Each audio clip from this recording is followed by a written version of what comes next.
ces temps de tsunami numérique, l'équipe du portail d'intelligence économique m'a demandé de vous parler de la presse papier.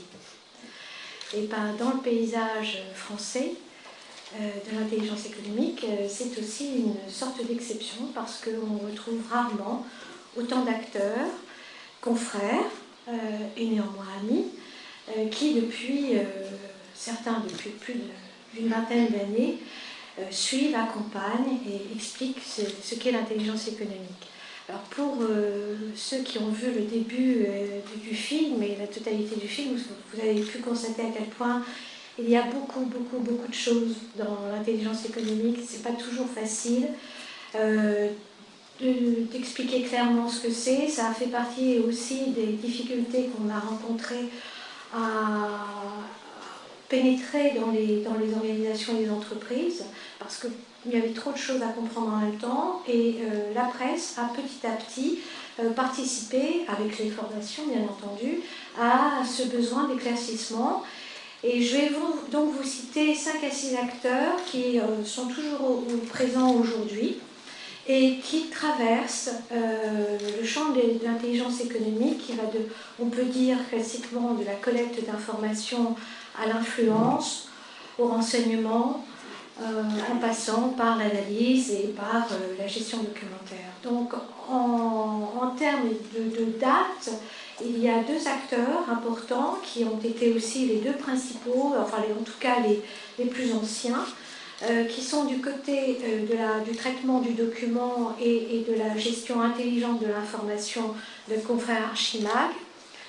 De l'autre côté, vous avez, et on doit souligner leur capacité à produire de façon permanente une actualité et des informations de très bon degré.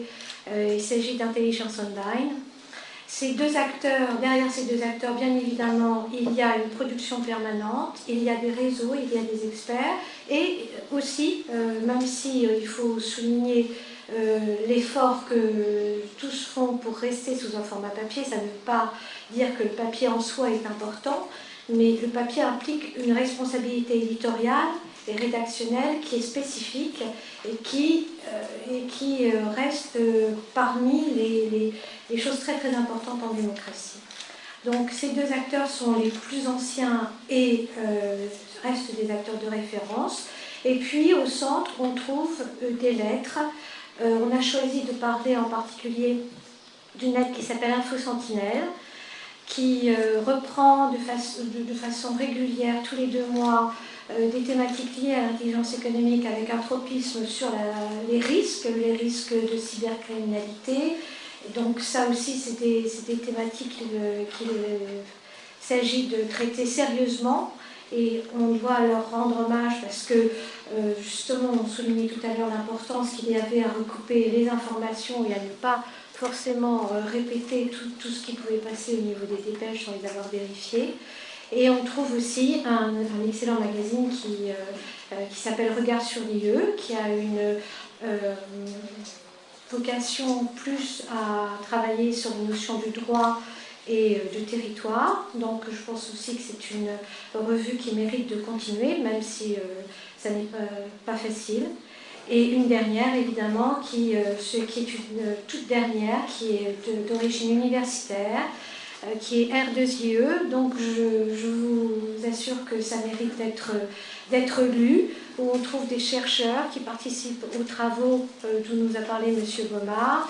Et eux aussi, ils proposent en ligne des articles, mais aussi des supports papier qu'il ne faut pas hésiter à commander, puisque la plupart d'entre eux ne vivent que des abonnements que vous voudrez bien leur commander.